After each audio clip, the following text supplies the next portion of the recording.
పక్షంగా నిలబడేవాడు ఆయన.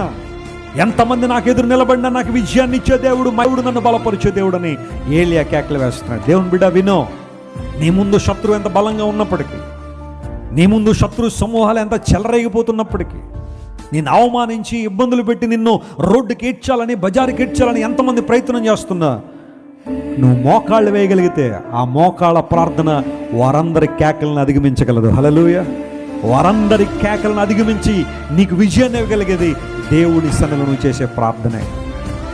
జాన్ నాక్స్ అనే దేవుని సేవకుడు చాలా అద్భుతమైన ప్రార్థన పరుడు.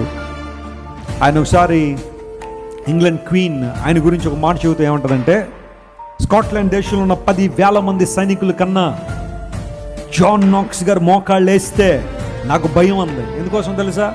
10,000 మంది సైనికులు చేసే పని కన్నా జాన్ నాక్స్ మోకాళ్ళు వేస్తే ఆ పని చాలా దృఢంగా జరుగుతుంది. కారణం, దేవుడు ఆ ప్రార్థనకు జవాబిస్తాడు కాబట్టి. Your God is prayer answering. Whatever you are praying for today.